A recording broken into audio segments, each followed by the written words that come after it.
Hello. Thank you very much for joining. Hope everyone's doing well. Hi. Hi, Lydia. No one else is in yet besides Lydia, but there's always replays, even though I tend to edit this out eventually out of the replays. But for now, for anybody that does join, for anybody who's watching the replay, because you're not here right now, I guess nothing's gonna change. Yeah. For anybody who's watching the replay, before I end up editing this little intro section out, this is live and people are joining in. Unless you're watching the replay, obviously, which you are because no one else is here right now. But this is live, and the intention of this video is that it's live coaching. So basically, people who are watching on my Facebook business page or in my YouTube channel can comment, or if you follow the link if you would have followed the link that was live while I was live into StreamYard, then you'd be able to come onto the screen and it would split screen with me here and we'd be able to have a conversation. But for everybody in Facebook and YouTube, basically just commenting shows up in front of me in my stream, and we can have interactive dialogue. So I do a little bit of teaching, we do some practices, and every week is a little bit different, but it's mostly geared towards self-empowerment and self-esteem. Having good self-esteem leads to you creating things and going out to the world, sharing yourself, or even just being at peace with what you are. But generally, it does tend to lead towards us connecting with others when we're at peace with ourselves. So that's the overall purpose of what these streams are. So every week is a different topic, and I pretty much go by the flow and feel into the week. Usually on the same day, I'll create the content for the stream based on what's happened that week or what seems to be a common trend with any of my clients. So this week, I felt very guided to, I see Leota waving because she's on the screen down there. Hey, do you want to wave on the screen today? Let's do it. Hi. I'll even put you full screen. We're going to do this. You can do it like that. Hi. Nice to see you again. I really love that you guys show up every week, and I really hope that it helps you. So we're going to say bye for now. And great. So let's get started, okay? Because I just kind of chat for a bit at the beginning to give some time for people to show up, and that way I'm not missing anybody. But right, so we're going to get into it because again, most people are going to watch this on a replay anyway. So, frame of reference. So as I was creating the content for today, I had this plan for really typing out a bunch of content because I normally show this kind of stuff on the screen. And as I like to live through the content that I'm about to deliver. So for the day, as I'm kind of dreaming up some content to show in the stream, I apply it to myself that day and I see how it feels. I see what kind of comes up. I experience it in real time. And then I kind of get my own feedback from myself because I'm more accustomed to actually giving feedback to others, and I'm reactive towards what is being shown to me or spoken to me. But when I'm having to live through it myself, or when we're all having to live through this guidance ourselves throughout the day, we have to be more proactive, and we have to, make the choice to bring ourselves back into the moment of the intention and saying, well, right, I'm supposed to be focusing on this practice, this exercise that I learned. So I do that for myself for the day, and then I feel into what the results are of the exercises that I practice for the day that I'm teaching you, and then I kind of take a step back and look at myself and give myself advice as if I'm doing self-coaching. So, and then it actually brings up more depth to what I would have said. So as I was saying, I was planning on typing out a whole bunch of bullets, but I typed none because I would have typed a lot about this topic, which is understanding your frame of reference and your lens, how you take things into your body, how you take things into your mind, and how you identify and label them. So that's basically what a frame of reference is and what your lens is. But what I want to show today is how much power we have over the effect that a lenses have on us, how much power we have to change it, how easy it is to really change a frame of reference or a view that we have just by changing the wording. And so while I was going to talk for a bunch about that, it's a really simple concept that it's very easy to understand the second I say it, but it's really in the practice that you can genuinely have a transformation, have a shift. This is not a practice that will work by just understanding you have a lens and a frame of reference. I mean, that's just basic psychology. But it's the experience of doing it that really shifts you and shows you that you have a lot of power by just changing your words, by just changing your focus, just changing where you decide to set an intention or shift your attention. Shift your attention, intention, setting an intention and shifting your attention. Okay, so I'm going to type something because I can live type this out. I'm going to type this out. So this week we're going to say how we use words and intention to create and recreate our lens. All right, so now I get to hit this little buttony thing, click, and I get to say done, and I can ticker that. Bam, there it is. Okay, so this is generally what we're going to be talking about. And all of the practices that we're going to experience today are going to revolve around this concept. And I believe that what we're going to do is we're going to have an experience of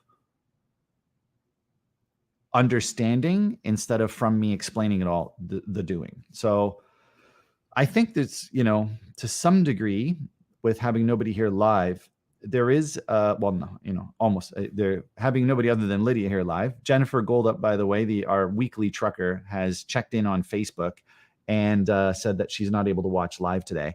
So she's going to watch a replay. So here I am speaking to the replay people. But I think that there's almost this week there is a flow. There's so many people that watched last week. There's a flow this week around more people actually watching this in the replay. And so the power of this week is that in watching the replay, you are more likely to be in a space and time where you're not rushed, where you have made a choice to sit down and really focus on this video and this training and in this practice that we're going to do today. And I think that's actually even better to have that space and that time and have no distractions. So if you are here live and we go through this practice live, there might actually be still some value to going and just running the replay as if it were a guided meditation. Because a lot of what we're going to do today is guided meditation. It's going to be real time in the moment. And I'm going to go along and do that with you. So for every line that I give around framing and reframing our lens and our perspective, I'm going to, in real time, just intuitively say what's natural for me so that I'm modeling for you what you're supposed to be doing. Okay. So it was amazing when I was planning on typing out a bunch of content, how much of this just refers to things that are spoken of in photography. So a frame of reference. So when we're drawing or when we're an artist will actually look at a scene and close one eye. So if you ever see a kind of an image of this, the reason for this is because two eyes create 3D depth, and one eye, you cannot have 3D depth. It's impossible. So without binocular vision, you cannot have, I'm going to make up a word, trinocular dimensions. Okay. So 3D. One eye, you have 2D. You have an up and a down, but there is no sense of scale, like depth. If you are a person who was born with two eyes working and you have binocular vision, your frame of reference is everything having depth. And so because of that, it's actually difficult to go backwards or it's not really backwards or forwards, I apologize for that word, to shift to a different perspective other than one that you're completely used to. So by simply doing this and looking around, your brain relates to everything immediately as remembering that it's deep. So it will look like it's got depth, but it actually is flat like a photo. So for an artist who wants to try and paint depth, I know I started with photographer and now I'm talking about painting, but we're going to get to the photographer in a second. So for an artist, in order to more easily represent what you see, you have to close one eye and it will more closely represent what you're drawing on a page. The other thing is that we have peripheral vision. So the next step is, after closing one eye, is to actually create a frame of reference, which this frame refers to. So if you're drawing a square, you make it a square. If you want a circle, frame it in a circle. And your brain will actually change the reference to whether it was flat, 3D, so it doesn't see things as being far and close. It now sees things as in front and behind, just like overlapping. And also, once there's a circle, it actually changes the way your body and your mind refer to that image. There's something about a circle. This was something that was discovered by Carl Jung when he was making mandalas every day as a meditative practice. He noticed that something about a circle actually creates more of a subconscious connection than when it's a square. And you might notice that even in what I'm presenting to you right now, this is 16 by 9.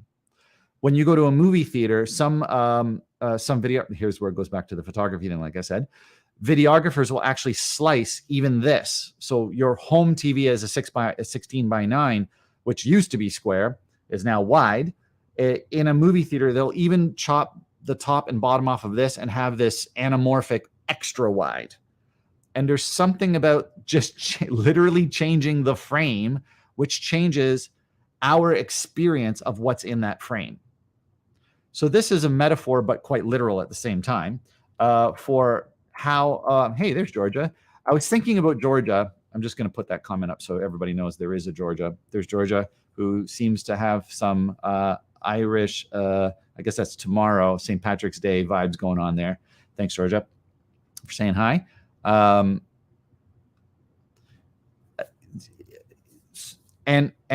it's amazing how literally just changing the shape, just the frame, literal frame of reference, will change how we interpret, experience, internalize what is in that frame.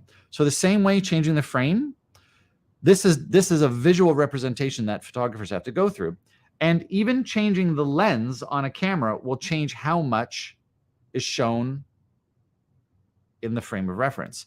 So while this is all quite literal to a photographer, and I had to go through the same situation with even this camera, setting it up, making choices to have me be closer, picking a certain lens that actually bows my face and includes more of my room. It also, this lens, you notice my hand is blurry here, but watch this, it'll go sharp in 1 second. Bam, it's sharp. I move it away, bam, now I'm sharp. So these are all, this would be considered a depth of depth of reference instead of a frame of reference. Okay, so enough metaphor. Well, that's literal, but now let's turn that into a metaphor. What is inside this frame of reference is what my mind has decided to focus on and only relate to. So everything outside of this, try to imagine what this experience is. Whatever's outside of there, my peripheral vision now can't see it. So this is a way of focusing our frame of reference by simply saying, this is step number 1 of changing our frame of references. And let's now take this out of the metaphor and make it into something quite literal. I'm not going to have a triangle now for a second. Okay, and even this is different. This is where masks come from, by the way. Literally just changing the shape of a mask, a physical mask, will change a person's experience of that. If you actually hide one eye in a mask, just kind of like that, it creates mystery. If you show 2 eyes in a mask, but it's offset, kind of like that, it creates tension. I went to graphic design, one of my many certifications, graphic design, which I also study photography and also studied art and different trainings. In any case, the metaphor. Whatever this shape is the word that you have chosen. So if I create this shape, just create some kind of representation. Okay. Whatever I'm looking through there, I'm going to call that up. Up. So now if I say I'm looking through the lens of the word up, take that away. Now if I just say this, up, up, up, up. I'm up, it's up, we're up, they're up is up, down's not up is not that way or that way. Now, let's just start referencing some stuff around here. Just because I said up multiple times, my brain is now referencing using association. So because I already have a meaning to what the word up is, for me, my brain is now associating. Just because I said up, up, up, up, up a bunch of times, my brain is now looking for everything in this image that is up. The first thing it sees is, that's a didgeridoo, by the way. It's a musical instrument. Okay. That has a top right there. Okay. That's the mouthpiece. I have to blow into that to make sound at the bottom. So that, so hard, is up. That's like, for me, the most up thing in this whole picture right now. What if I said down? Down, down, down, down, down. Notice now my tempo goes slower. Down, down. My breath goes slower. Down. I lengthen it. Down. Now my voice wants to go down. My pitch wants to go down to match it. My brain wants to associate everything it can with the word down. Frame of reference. Let's go that way. This is a visual representation of the word down for me. That is my frame of reference. And now everything I see is going through that lens. I put the down lens on instead of the wide eye, fisheye lens and the telephoto lens. I'm on down lens. Okay, what's down? I'm doing this in real time with you. Down for me is if I feel down. It's interesting that when I said up, I noticed what was pointing up, like my didgeridoo is pointing up right now. But when I say down, I guess visually I see that those feathers are floating down, they're hanging down. But I got to be honest, the first thing that really comes to me is, do I feel down? Why is my shirt blue right now? Am I wearing a blue shirt because I'm down? How I reference even the fact I'm wearing a blue shirt at all is going to change based on the frame of reference that I've decided, what lens I'm putting on. So let's get into a practice now, because most of today is actually going to be a practice. This is just a description of what happens once we choose a focal point in the word, let's say up. Once we choose to allow for our brain to make the association. My only intention is just to experience the word I'm saying. This is what we're going to do in this practice. I'm going to say a word or a set of words. We're going to say those set of words to ourselves. And then we're going to see what is the effect on us of those words. And therein is the lesson. By just changing your frame of reference, by changing the words, the identity that you're creating, your body must have a different experience of it because of association. And all of your lenses and all of your frames of references have come from some experience, whether it was suggestion by others, being taught to you, nurtured into you. Maybe it's part of your nature. Maybe you're just somebody who just is a bit more like Eeyore in the Winnie the Pooh series. He's just kind of sees things as down. It's not intentional. And even when a person is, here's a physical one. What if I'm in pain and my hands can't open? What if I have arthritis or I had an accident and nothing's healed yet. And I say, well, I feel really shut down. I feel really trapped. I feel very closed. Things are in pain. If I keep saying that, all of my attention will go to that experience. Then my frame of reference will start looking out into the world and start trying to find things that are also pain. When I say that, I'm in pain, this is painful, wow, this is really hurting right now, I feel really trapped, I now see, this is a drum, by the way, I see the bumps on my drum. And it reminds me of things that are spiky and cause pain. It reminds me of times where this is a sea urchin in my mind. And it reminds me of a time in a beach somewhere in, like, I don't know, Mexico or something, and there's spiky things in the water. Instantly, all of these associations happen because I kept saying pain. Now this plant back there, which is a snake plant, now looks like swords. Those look like double-edged swords to me because I kept talking about pain. My frame of reference, my wording, my labeling, my structuring of my experience impacts all the rest of my experiences. And this, therein, is today's lesson. But we're going to do it in the practice, okay? Because the lesson is definitely in the practice. So I'm going to type this one banner out.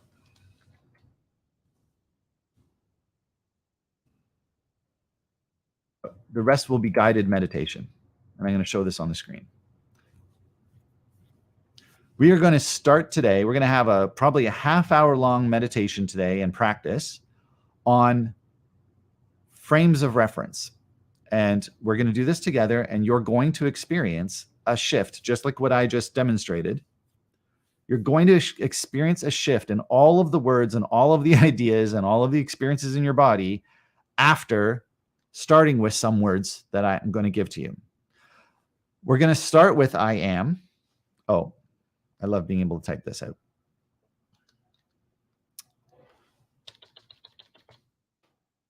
There we go. I am blank. We're going to follow I am with something. Okay?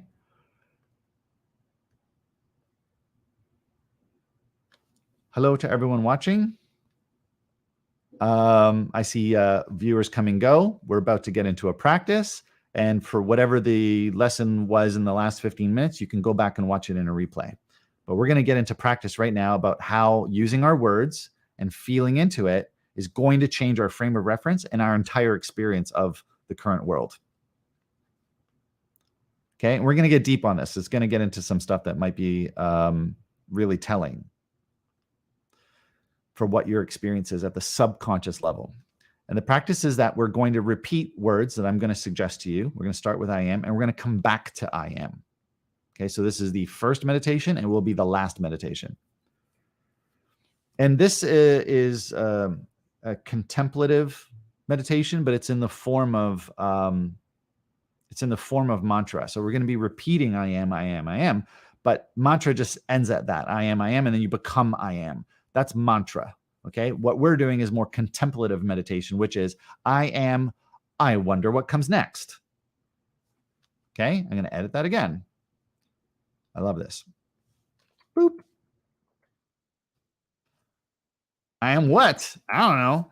So there's a pause. Is those dots is I am, a pause, and then let something surface. All right. Let's get into this one. And then we're going to change the I am into other things. Or I'm going to add after I am. But right now we're going to leave it open, and then we'll come back to this at the end, and we'll see how your experience of it changes. And this will be today's lesson. Okay? And growth and transformation. Hi to everyone that's checking in. Facebook tells everyone that I'm live, and then people come in. They come in to see my face, and I wave at everybody, and then they literally like stay for 3 seconds and leave because we all do that. I don't have time to sit here for an hour either sometimes. Okay. Here we go. We're going to do this.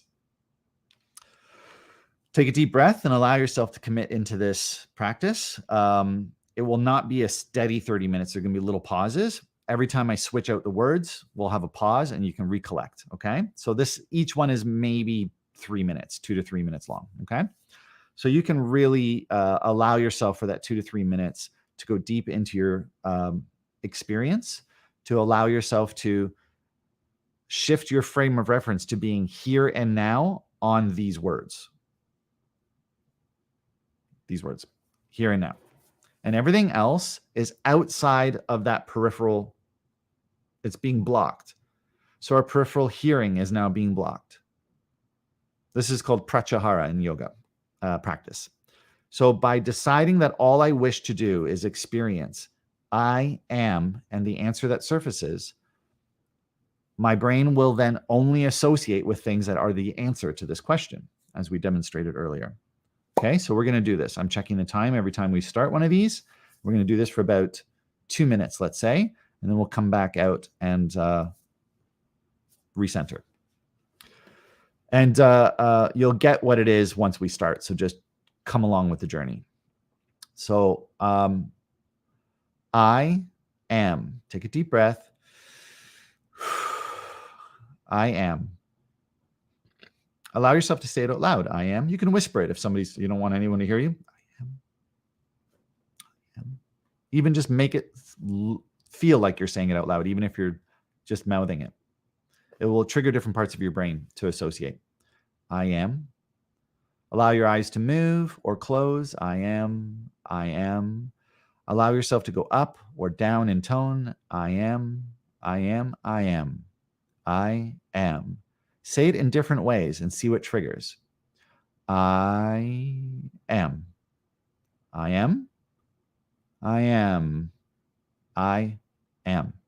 I am. I am. All right. Now let yourself begin to embody this and allow for answers to come up. What follows I am naturally for you? I am curious. I am interested. I am undecided. Allow for whatever words come up to you. I'm giving examples as part of the guidance, but allow for whatever your I am is to be for you. I am curious about what's around me. I am present. I am recentering. I am Peter. I am an educator. I am playful and fun. I am blank. I am breathing. I am breathing slowly. I am ready. I am listening. I am watching.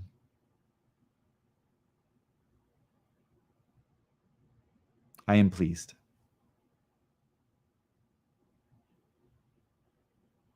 I am relaxing.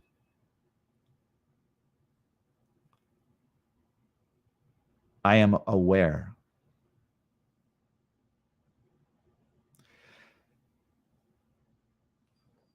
Thank you. So come back for a moment. And now what we're going to do is, that was a practice of seeing just what comes up when we repeat the words, I am, I am, I am. And this allows for us to see if there's anything underlying in the moment. As we repeat, it goes deeper and deeper into I am frustrated, I am annoyed, or I'm really, excited, or I'm inspired, or I'm confused, or whatever might surface. That's a way of mindful. At that level, it's a mindfulness practice. Now we're going to do something a little different. We're going to do some reframing. We're going to create the frame. We're going to see what the experience is. So now, instead of allowing for something to come up from I am, and this will be the last practice, we will come back to this. And then you can compare, make some note about how that felt, how that feels. You can do this practice for a very long time, 15, 20, 30 minutes, an hour. But we'll come back to this and compare for yourself what the experience is at the end of this practice to what you felt and experienced now. when you did it?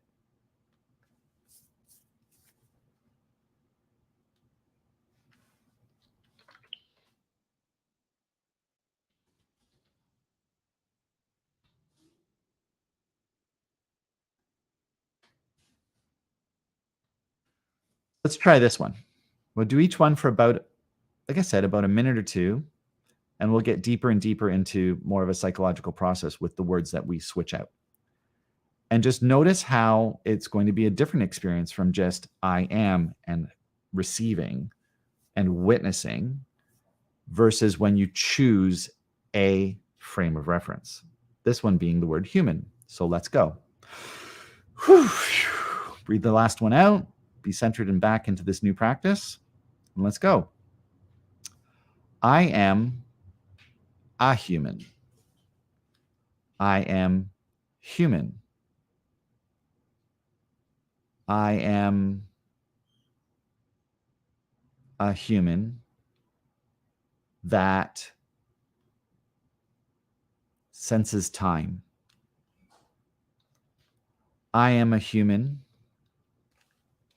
that likes to be present.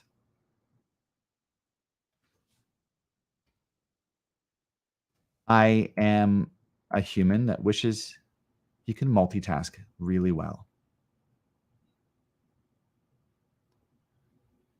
I'm a human, and that feels very heavy. I am a human, and that feels trapping, like being trapped. I am a human, and I'm aware of my lenses and frames of references. I'm a human, and I'm aware of my chair. I am human. That makes me curious about what is a human. I am a human? I am a human? I am a human, and I'm aware of polarity.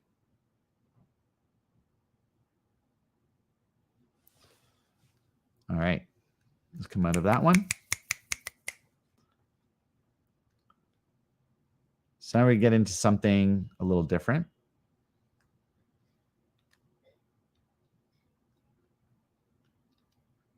Because that was objective, like we are a human. Now let's get into something that's a bit more archetypal.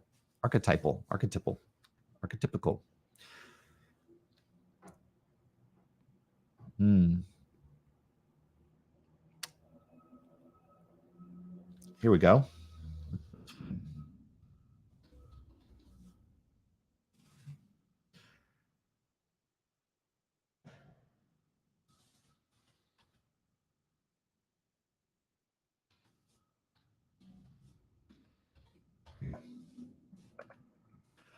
I am a student, so I.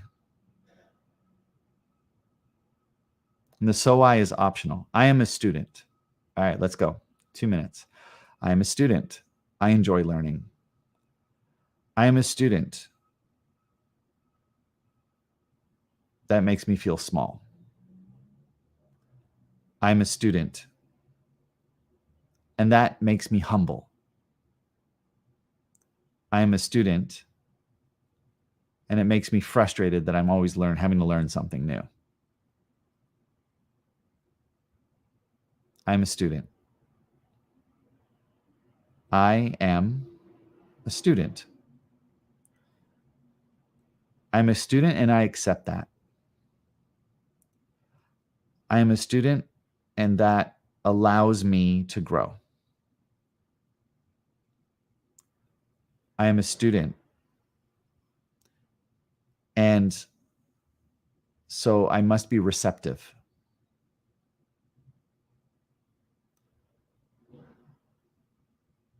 I am a student And that shows me I have something to learn. I'm a student. I'm a student. I'm a student.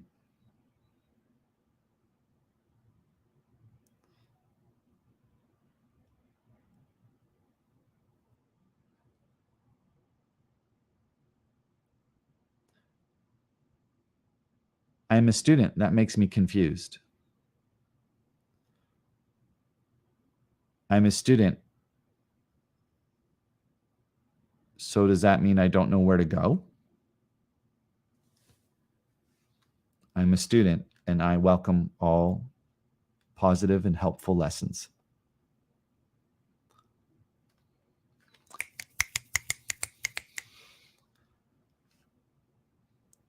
Very quickly now, we're going to switch that to an opposite.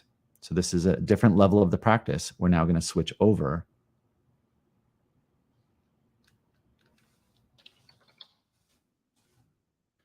to this. I am a master. And allow yourself for the next 2 minutes to experience this, to just really allow this experience to come into you, the belief to come into you. And how does it shift your feeling? How did it feel to say, I'm a student, and to start living into that? And how is it going to feel differently if you're a master? All right, 2 minutes. Let's go. I am a master. And I notice that my tone of voice changes when I say that. I'm a master. And I notice imposter syndrome surface. I am a master. I am a master. I'm a master, so I sit differently. And I adjust myself. I am a master. And so I am astute. I'm a master. I am a master. I'm a master, and I feel like I sculpt life. I am a master, and so I have a responsibility. I am a master. Things depend on me. I am a master. I am a master. I am a master.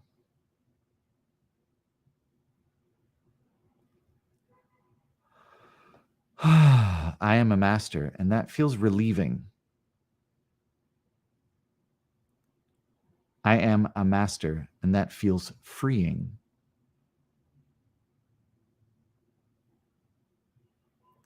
I am a master, and that scares me.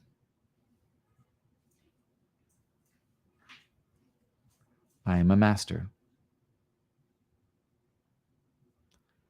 And so I must know. I am a master. So I must trust that. I am a master. I am a master. I am a master.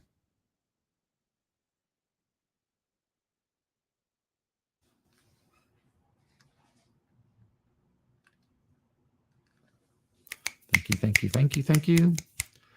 So now compare for yourself, what was the experience of saying I'm a student?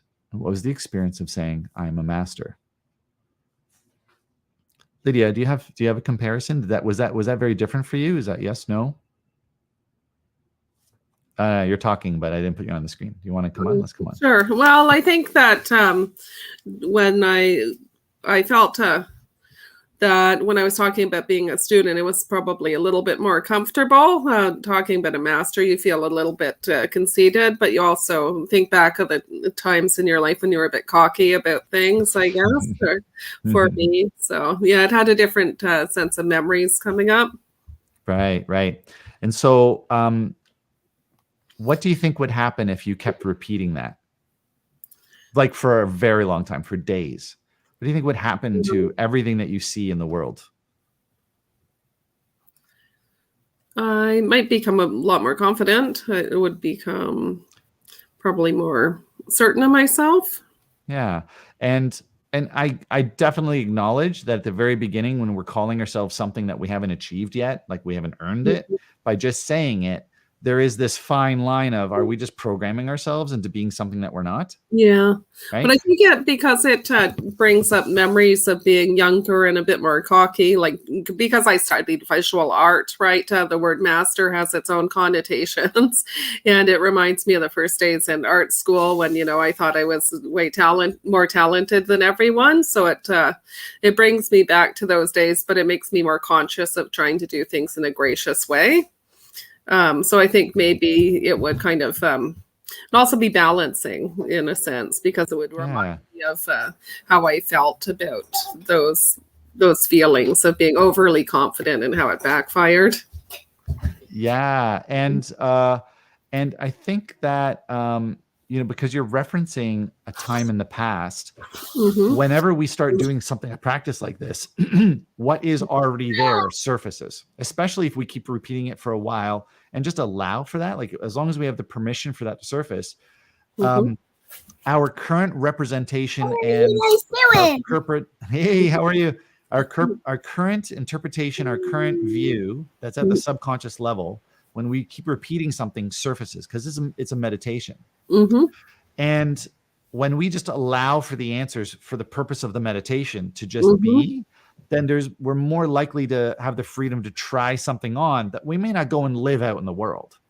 Right. Right? I may not be a master out in the world, but at least for 2 minutes, I can say, I'm a master, and allow for my body to really feel into that. And Hmm. and then I keep saying I, but you, we, it's all the same. But what I'm curious about for you and for all of us is, what do you think would happen to your past experience of being cocky if you now kept saying, I'm a master? Would that give you a new frame of reference for whether or not you were cocky? Does that make you more humble, or does that make you Yeah. actually more cocky? Um, I think it would make me more forgiving of my old self. It's kind of it's like something I was thinking about the other day about how when we're getting in touch with our inner child and stuff, part of the reasons we feel so scarred is because we look back unconsciously and we're kind of angry at ourselves for being like that. And so it makes me feel like the awareness would help kind of healing occur. Mm. Mm. I don't know if that makes sense. Yeah, it does. And then we can switch into different words, right? So we don't have to, we can start with something that might be a little bit more triggering of memories, like I'm a master, where that, like, I think my second line was, and so I feel like imposter syndrome is kicking in just because I Yes. said that a few times, right? But this is Mhm. a practice that we get to allow to try on a frame of reference, to put on a new lens Mhm. and just try that on and see what the effect is, and also see what the triggers are in that. So thanks a lot for sharing that. We'll go Thank do you. some more. Okay. That's awesome. Mhm. So I want to honor that Georgia is here in Facebook and joining along. It's amazing how, even just at the beginning, when I was talking about like this, like the shapes and the frame of reference, I can which one is it? This one. So this hand, it's flipped. So like my hand is on the left side of my screen, but it's my right hand. So it's kind of, so just the fact that there is a shape around that Celtic knotwork, the fact that it's green, all of these are frames of reference. Okay, even the fact that it's represented in a circle now represents, in today's online social media society, the fact that it's in a circle represents an identity. This is what I was even saying about Carl Jung. Like, why are they in circles? Carl Jung discovered that there's something that subconsciously we relate to things at a subconscious personal level when we see it in a circle. And now all of our photos are in circles. It's interesting. So then there's a circle. There's something that's green, which has representations of, I am green, or let's go, it is green, so it reminds me of grass. it is green, so it reminds me of an emerald and of heart. Like, these are all my own personal experiences. So it's interesting that that's in a heart. And then what does not work represent? So all these things, just taking anything and really focusing on it and repeating it over and over again, that's a heart. And so I think that's a heart. And it reminds me of, that's really not even a heart. Actually, that's just something that does this, and I'm calling it a heart. Who told me that's a heart? In graphic, because I was in graphic design at Sheridan College, that heart was literally designed. I can't remember his name, but a designer in New York City, and he created I heart NY, and he literally like created the heart. So I mean, unless I'm misremembering that, but he actually created that shape to represent something. So now we all use it. But it's amazing how many of even what we're doing today, these frames of reference and these lenses, is just in that one little graphic. So Georgia was repeating, saying, I am a master, and it made her feel stronger. Thanks a lot. So Georgia, you're there right now. I'm saying her to everyone else I'm talking to, but I know you're there. So thanks for joining in. And Georgia also says that it didn't make her more cocky for her in her experience. It made her feel more understanding. And so far it sounds like there's some great experiences happening here and some nice insights. So let's continue on.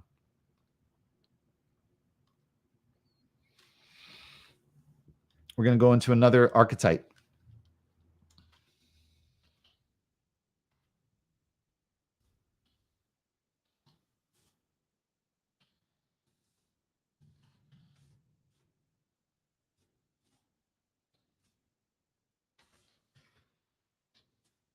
Here we go. I'll show this one. I am a lover. Now, there's a lot of ways you can take that word. Let it be whatever is right for you. I'm going to just do this journey along with you. We're going to go 2 minutes. All right, here we go. Whew, I'm going to shake off all the rest of it. Take a nice deep breath and recenter. I am a lover. I am a lover. I am a lover. I am a lover. I am a lover. I'm a lover. I am a lover. I am a lover. I am a lover. I am a lover. So I must have a heart. I am a lover. I am a lover. And that makes me like connecting with things. I am a lover, and I want to understand. I am a lover. And that makes me wonder where my kids are right now. I am a lover. Makes me wonder where my friends are right now. I am a lover. And that makes me really curious about life. I am a lover. And that makes me want to dance and celebrate. I am a lover. And that makes me curious about the difference between saying I'm a lover and feeling I'm a lover. I am a lover. I am a lover. I love being a lover. I am a lover. I am a lover. And that makes me enjoy things. I am a lover. And I want to enjoy and experience life. I am a lover. And I want to preserve. I am a lover. And that activates me. I am a lover. I am a lover.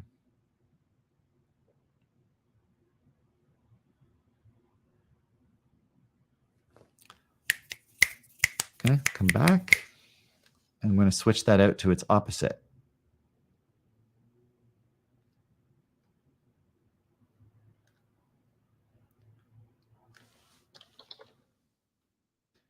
This doesn't have to be true for you. We're just going to practice it. See what comes up. I am a hater. I am a hater. So I hate. I am a hater. And that makes me curious if I am a hater. Am I a hater? I am a hater? I am a hater. I am a hater. I am a hater, and that makes me curious. I am a hater. I am a hater. I am a hater, and I hate when people put other people down. I am a hater. That makes me frustrated. I am a hater, and I want things to change. I am a hater. I want to break things. I am a hater. That makes me tired. I am a hater, and that is very draining for me. I am a hater. I want to get away from things. I am a hater. That makes me feel alone. I am a hater. That brings me down. I am a hater.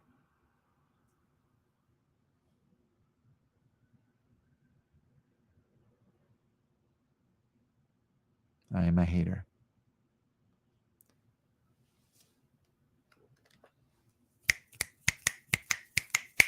Okay. Shake that off and compare that now. I'm a lover to I'm a hater.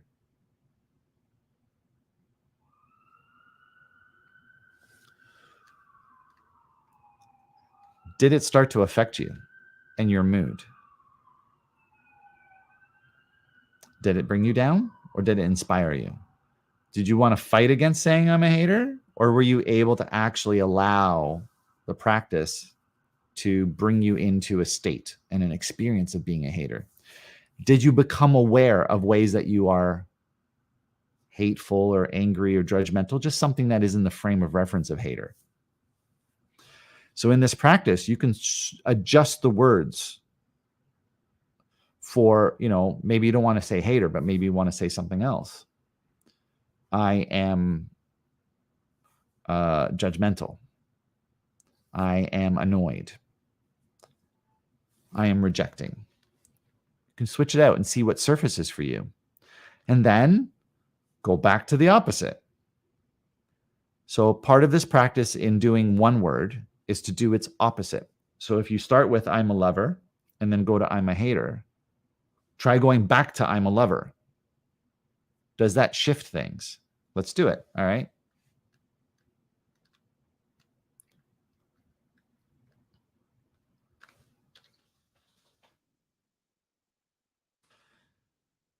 Will this feel different because you just went into I'm a hater? So this is a new level of this practice. We're going to do that now because we're coming up close to the end of our time. And we still have a couple more to do that are important. Okay. So we're going to give 1 minute to this. Shake it off. I am a lover. And that feels relieving. I am a lover. I am a lover. So I understand hatred.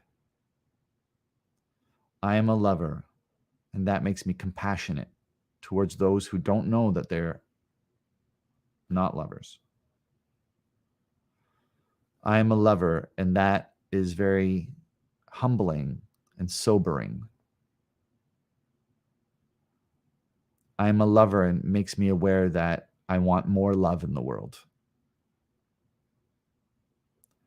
I am a lover, I am a lover.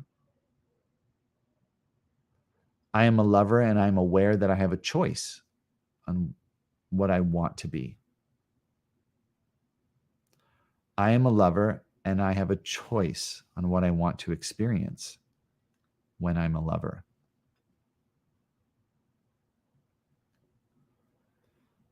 I am a lover.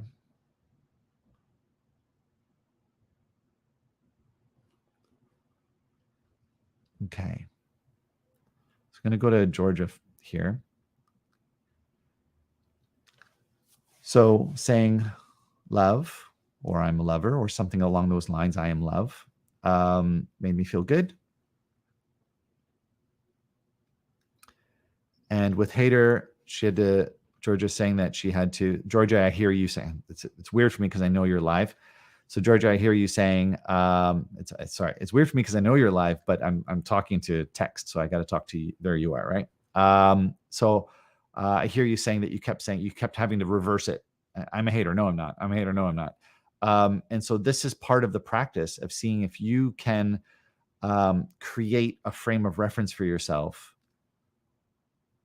and the greater power you have to create a reference for yourself, the greater power you will have to create one that you like versus one that you don't like.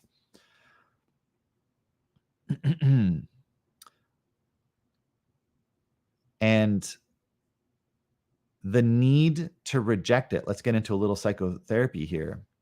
If I'm saying I'm a hater and I need to reject that, I'm actually proving myself right.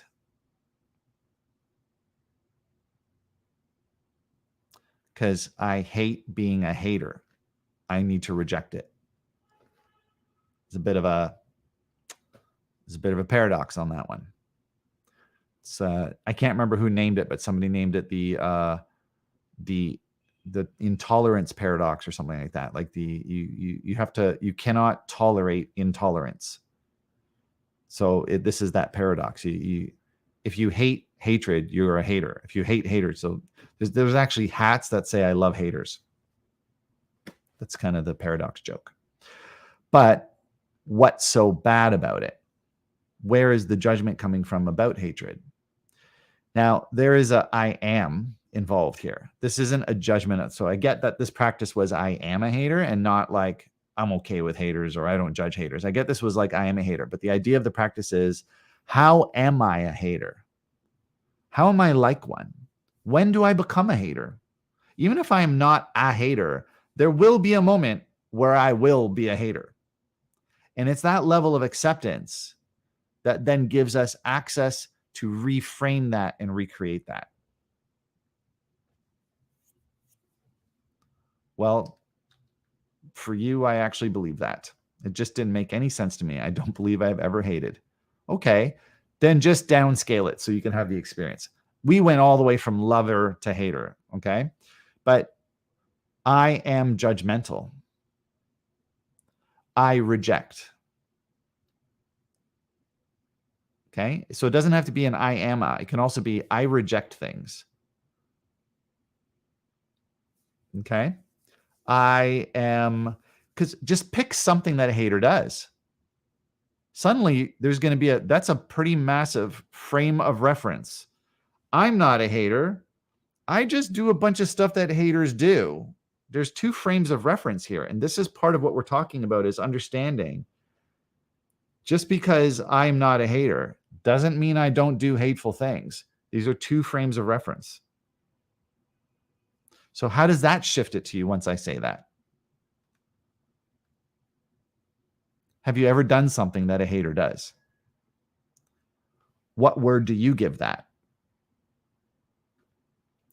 What words you change will change what you become. It changes your identity. And this is entirely what expanding your lens is about. This is entirely what today is about.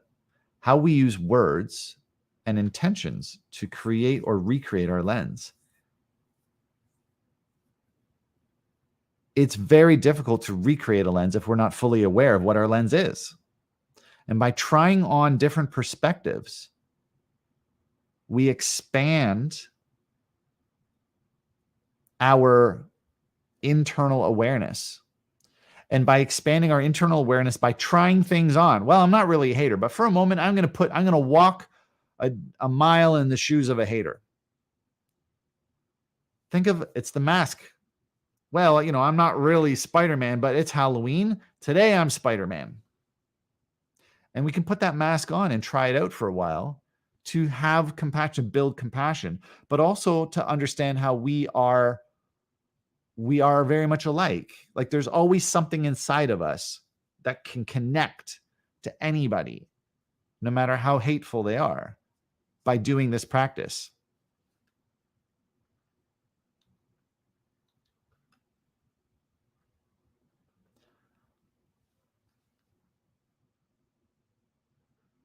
Yeah, I wish I could share that. So Lydia put up a great comment, which I am incapable of showing on the screen. So I'm going to put this here.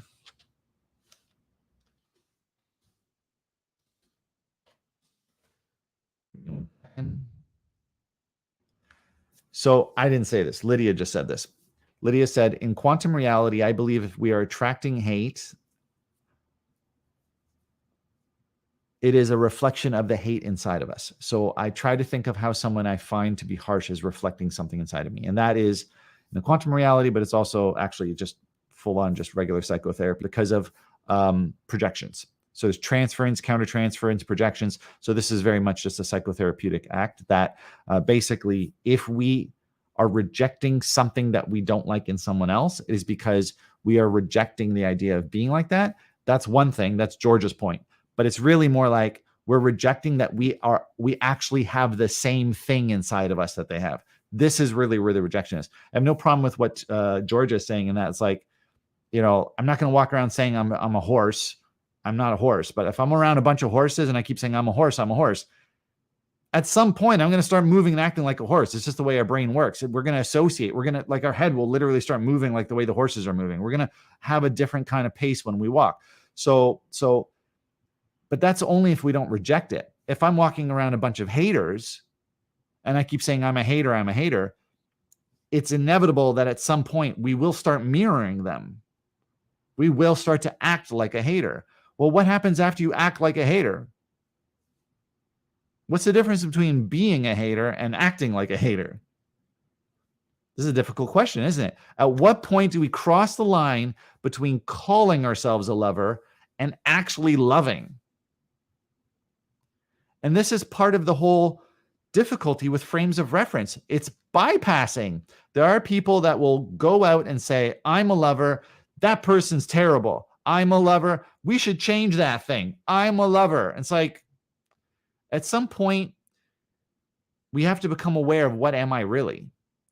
And we can switch it to, instead of what I am,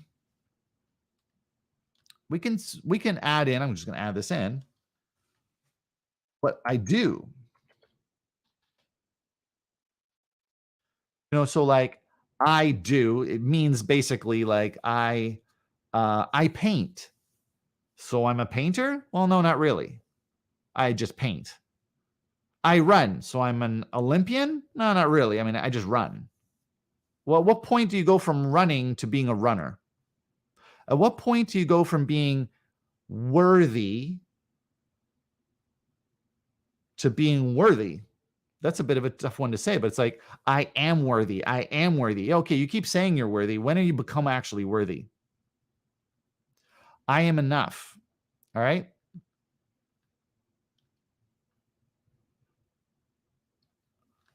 Yes, definitely. I've seen people change to a negative person because of the negative person they hung around with. Absolutely.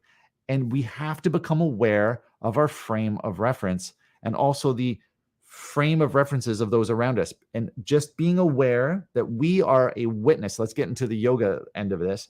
We are a witness self that is witnessing through frames of reference, sounds, colors. Maybe we're blind and have no color. Maybe I don't even know what a blind. That would be an interest. I don't want to learn that for myself, but I would love to be able to read somebody's mind who has been blind from birth. What do they see? They definitely see something, and but it's a different frame of reference. It's not limited. It's just different. So if we're if we go to the place of understanding we are just a witness self that's witnessing through eyes or lack of eyes, through ears or lack of ears, there's always an experience. And if we are aware that we're always looking through something, including ourselves, we can then separate out from that and see very clearly through someone else's self. So that when we come back to looking through our own self, we have a much more expanded lens. We actually now have a kit of lenses. To go back to the original photographer thing, I now have a kit lens for hatred. I got a kit lens for, it's not really a kit lens. I have an upgrade lens for hatred, an upgrade lens for lover. I got an upgrade lens for monk or, glutton, whatever the case may be.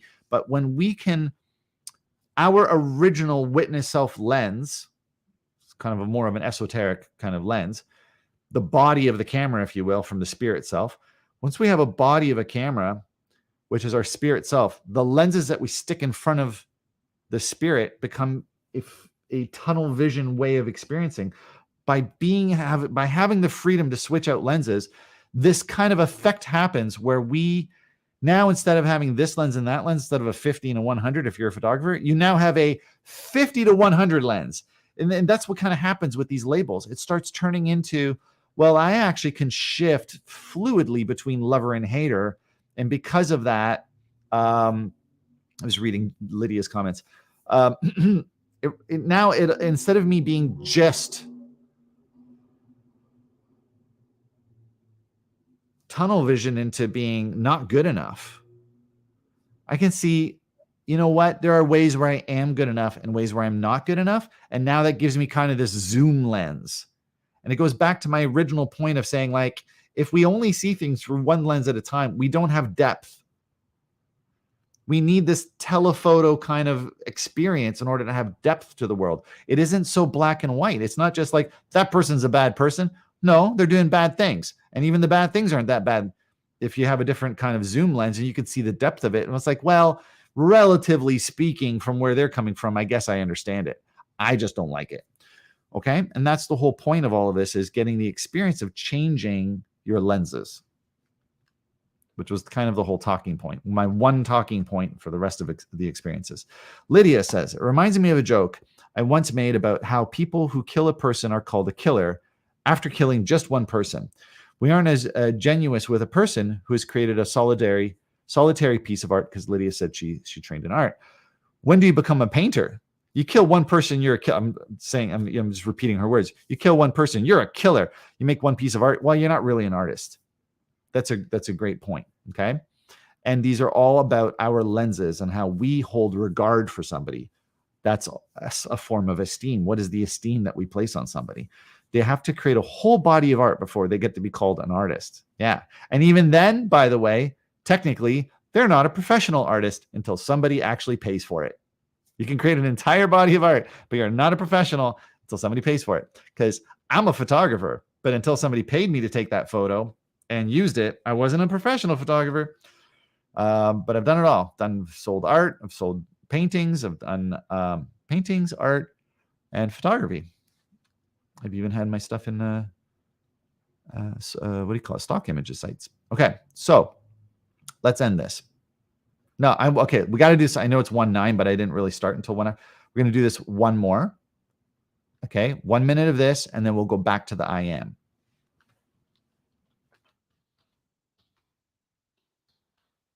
So 1 minute of this, 1 minute of the opposite of this, and then 1 minute of I am, and we'll call that done for the day, because this is very, very important. Here we go. Take a deep breath. I'm not even showing it. I'm not even telling you what it is, because you're going to need a deep breath for this. Blow it out. Nice big cleansing breath, and get ready. And we're going to go 1 minute. I am a victim.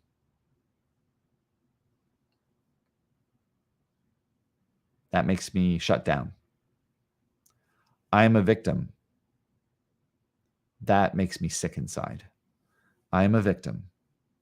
I am a victim. I am a victim, and I want to be seen. I want to be heard. I am a victim. That brings me pain. I am a victim. I am a victim.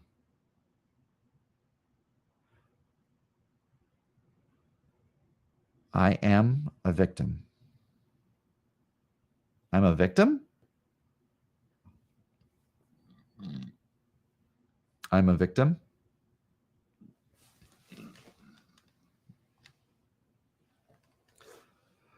I am a victim.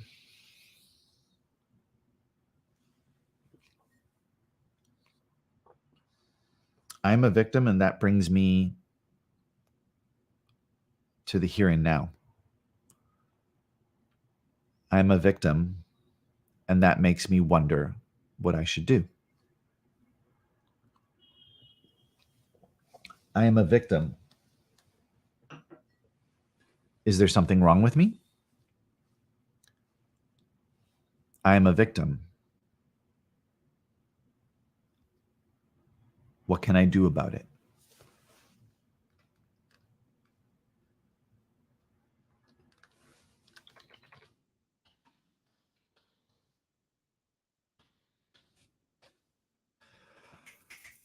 Breath into the next one. I am a healer. I am a healer. I am a healer. I am a healer. I am a healer, and my body heals itself. I am a healer, and I wish to make things different in the world. I am a healer. I am a healer. I am a healer. Can I heal myself?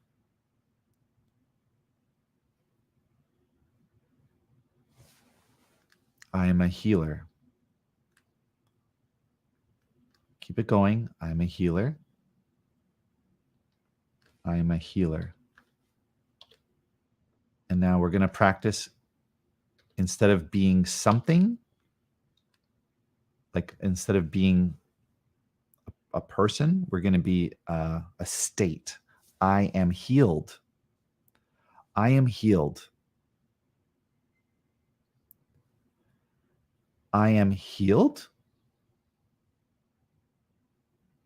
I am healed. I am healed. I am healed. I am healed. I am healed. I am healed. I am healed. I am healed. I am healed. I am healed, and I shift. I am healed, and I have a new lens. I am healed. I have a wide angle lens.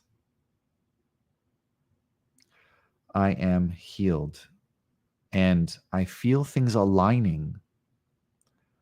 I am healed. I feel a sense of peace. I am healed. I'm very curious about that. I am healed. It's hard to believe. I am healed. I want to believe it. I am healed. I am healed. I am healed. I am healed. And we're going to end. Thank you, thank you, thank you. And we're going to end by ending with this one. I am. I am. And I'll share with you my own process live, and you can have your own with this. I am confident. I am. I am. I am more complete. I am. I am. I am. I am.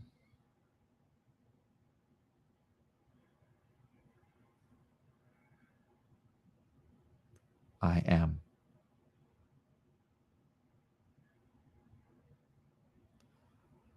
I am that I am. Thank you, thank you, thank you, thank you. Lydia, I'm going to ask you to come back on the screen and just kind of share some experiences of that. Was any feedback over that? Did you notice anything throughout that journey, or even comparing the I am to the first I am? Like, any feedback? Yeah, it seemed like a positive experience. I guess I had some feelings come up when I was saying that I was healed.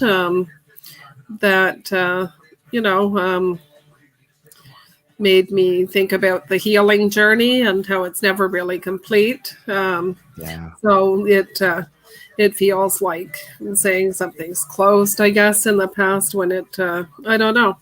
I don't yeah. It's That's a one tough of those one. things. It is. It's a very difficult one. I put that up on purpose.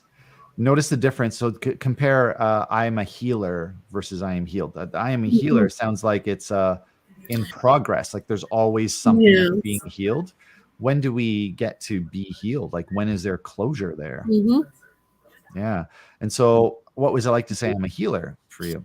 I felt a little less significant about it, in some ways when I thought about it, as I kept on thinking, because it's an ambition of mine to want to help heal people through my creativity, share experiences that other people can grow from. And I kept on finding myself trying to think about what I'd actually accomplished in that regard. And so it made some of my accomplishments feel a little less significant. So it had me reflecting on it, and I guess maybe thinking of ways I could expand upon what I'd like to do, right?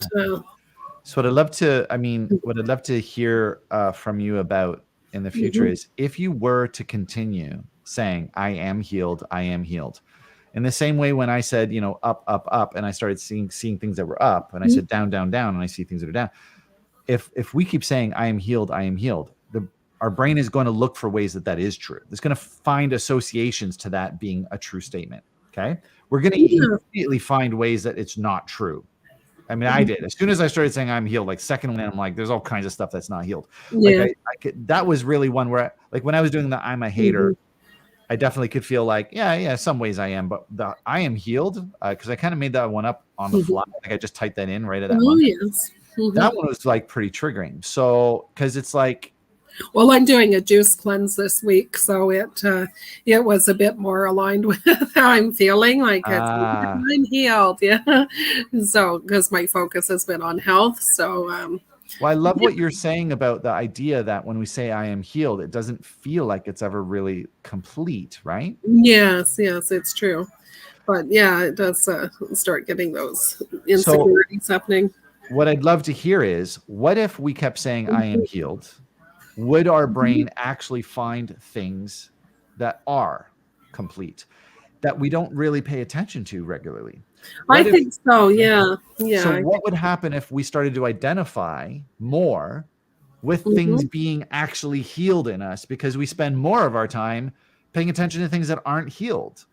Would that bring some balance? Would that help our ease of mind? Would that bring more peace to our day if we really focused on the things that are healed for a meditation while still honoring that things are healing? Would that allow us to not be so focused on how much is not done?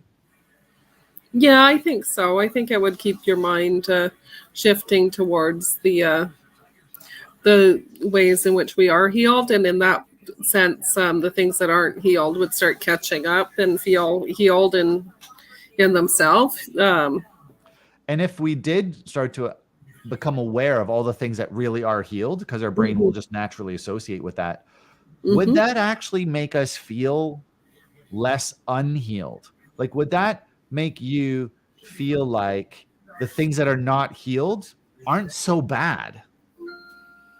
Yeah, well, I think when you put it in this context, it kind of makes you feel like, yeah, I could heal that. Like that the future becomes kind of the moment, right? So you start my mind starts lining up my ducks, I guess, and Yeah. looking at it like, well, I am healed. So I start thinking about, maybe my spine, a little bit, and thinking, oh, that could be healed too, right? I Yeah. love it. That's amazing. Because I healed that, I can heal Mhm. this. Yeah. Because I did get over that, I can get Hmm. over this, and I will get over that, you Yeah. know? And I think that's where the goal of this practice was really to show us that when we Hmm. spend so much of our time saying things that are like, it's 90%. Our brains are literally 90% negative. We're constantly Yes, saying I things know. that are negative 90% of the time, Hmm. constantly minus 10. So if we do a practice like this, to just for even 5 minutes, that was 1 minute, even 5 minutes to really go into, how is this true that I am healed? How Hmm. let my brain just naturally associate with, I am abundant, I Hmm. am connected, I am guided, I have the answer, I'm clear, Hmm. right? I am successful. When we say each one of those as its own separate, like 5 minute, really deep getting into it, Hmm. our brain starts to associate with the ways that we are and the ways that it's true. Of Hmm. course, it's going to show us the ways that we're not. That's fine too. But at Hmm. least it gives us a moment of time where we, as a daily practice, start to build up, just like you said, this Hmm. kind of list of successes. Yes. Yeah. And that changes our self-esteem, it Hmm. changes our confidence, it changes our hope and our outlook towards, it changes our frame of reference.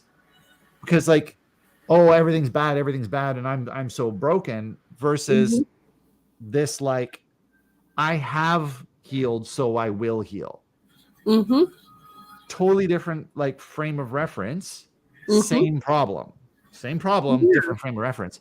And that frame of reference is our outlook, our mood, our the just the way we frame things, the way we word things. Hmm. So I think this was a practice that we had to kind of do, because if I just Hmm. said all of that, I don't know that we would have really had the same kind of outcome as the practice. So did you enjoy Yeah. that as a practice? Did Oh, that work? yeah, yeah, definitely. I really like that. Mhm. Mhm. Well, thanks a lot for coming again. I'm going to say bye Thank for you. you. And Mhm. thanks for coming on the screen. And thanks to Georgia for being here as well. And uh, um, and be and be interactive and being involved. It's great to have your energy here with us. And we're calling it done for the week. Thank you very, yeah. There's Georgia saying thanks, so she can hear me. Thank you very much. And thanks to Jen, our trucker Jen, who I can't share her comment because of where she put it in Facebook. She's still on the road on her way home. So best of luck to Jennifer, the long haul trucker, for those who haven't heard her name every week, uh, um, uh, who checks in on her drive. So yeah, I really appreciate that. I am just kind of present with the fact that this is the end of this, and I am going. All right. Thanks a lot. And we'll see you all again next week. Cheers for now.